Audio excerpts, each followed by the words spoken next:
Hey, that's pretty good. G'day everybody, and today will be part 2 of my Project Retro Games releases. I'm super excited to go over these games as they're some of PRG's most popular items, so please grab a coffee, sit back, relax, and enjoy the video. As previously mentioned in part 1 of this video series, Project Retro Games is a company which specialises in quality reproductions and translations of retro games. They produce games for disc-based systems ranging from the Neo Geo, PlayStation 1, Sega CD, and Sega Saturn, to cartridge-based systems such as the Super Nintendo, Sega Mega Drive, and many more. What I personally love about this company is that while many of these games can be sourced online for free, Project Retro Games is helping to keep retro media alive by producing some of the nicest physical reproductions on the market. In a period where physical media is becoming a lost art, Project Retro Games is a breath of fresh air for game collectors, as their items are a true expression of love towards physical media and game collecting.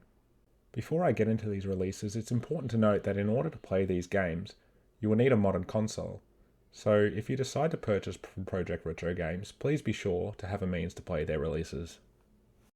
The first release I'll be showing you today might just be Project Retro Games' most popular product, the Resident Evil Collection. The games included in this collection are Resident Evil 1 Ultimate Director's Cut, the unofficial prototype Resident Evil 1.5, Resident Evil 2, Resident Evil 3, and Resident Evil Anonymous Survivors. What's great about this compilation of games is that I feel it's the definitive way to experience the original Resident Evil series on original hardware. The first game in the collection is Resident Evil Ultimate Director's Cut, and what differentiates this release to the original is that it applies all the quality of life features found throughout all the different versions of Resident Evil. For instance, included in this release of the game is the original soundtrack applied to the DualShock version of Resident Evil. Additionally, RE Ultimate Director's Cut also includes the superior original full-color FMVs. This improves the overall experience when playing the original Resident Evil, as these features combined is the definitive way to play Resident Evil. Other additions to this release include a new deranged mode in place of the original arranged mode, as well as both a battle mode that replicates the Sega Saturn exclusive, and a maze mode which turns the game into a non-violent labyrinth. If you're a big fan of the series, I'd strongly suggest getting your hands on a copy of this version, as like I said before, it's a showcase of all the great original features that began the franchise. The next release in this collection is Resident Evil 1.5. As I mentioned in my previous video, RE 1.5 was the originally intended release of Resident Evil 2 before Capcom decided to change the series' direction. It is believed that the prototype was scrapped as the developers were dissatisfied with the product that had been developed. While some characters remain the same in the future RE2, the scrapped content of Resident Evil 1.5 provides an insight into the original direction of the series. Thanks to the dedication of many RE modders, fans of the series have been able to experience Resident Evil 1.5 as originally intended. The game itself revolves around a Leon Kennedy scenario and an Eliza Walker scenario. And while the storyline generally resembles that of the future RE2, RE 1.5 provides an insight into how Capcom originally intended on concluding the series. If you're interested in experiencing this game, I strongly suggest picking up the standalone long box copy of Resident Evil 1.5. Even if you don't pick up a copy, looking into the history of this release is very interesting, so I suggest you do so. Next up, I have Resident Evil 2. This release of the game is the original DualShock release of RE2. But what I particularly love about this release is that it demonstrates Project Retro Games' passion towards creating quality and beautiful products. The disc artwork is my favourite of all the collections, and I love the nostalgic value of including the product advertisement on the back of the game's manual. Here I have my favourite game of the bunch, Resident Evil 3 Nemesis. Like the previous game in the collection, this release is the same as the original RE3. But with that being said, it is great to have both RE2 and RE3 included in this collection, as without them, the collection itself would feel incomplete. Last in this collection is Resident Evil Anonymous Survivors. What's special about this release is that it is a story hack of the original Resident Evil and not an original release. Created by Biohazard España, Resident Evil Anonymous Survivors follows two survivors as they navigate through the Spencer Mansion from RE1.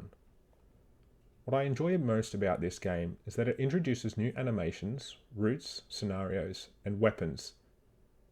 There's also many more as you play along.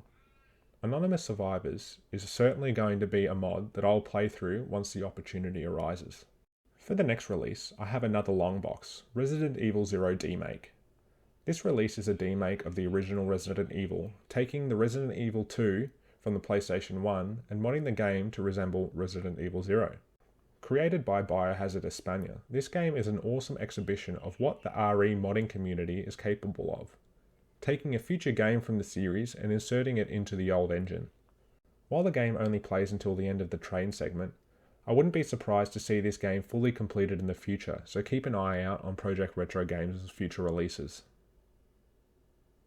While on the topic of demakes, the next release I have is the Resident Evil Demake Collection. What's great about this collection is that the games included in this box set are exclusive to Project Retro Games. From what I understand, PRG and Biohazard España have a relationship with one another that enables PRG to have exclusive access to publish their modded games. This is awesome as it allows fans of the Resident Evil series to experience mods on physical hardware. The games included in this collection are Resident Evil 0 N64 mod, Resident Evil 4 Mercenaries Demake, and Resident Evil Outbreak Demake. Moving to the first release, we have Resident Evil 0 N64 mod.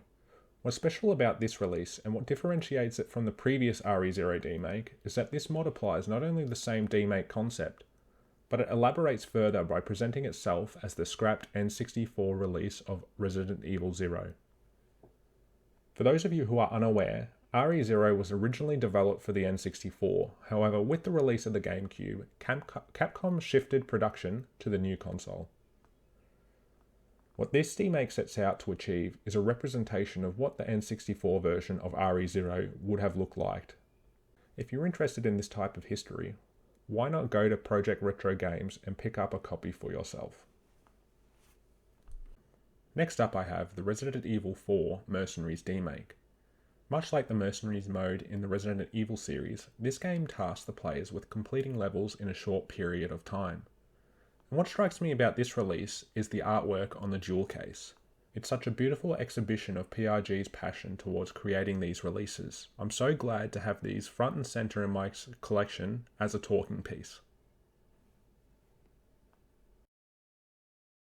And lastly for this collection, I have Resident Evil Outbreak Demake.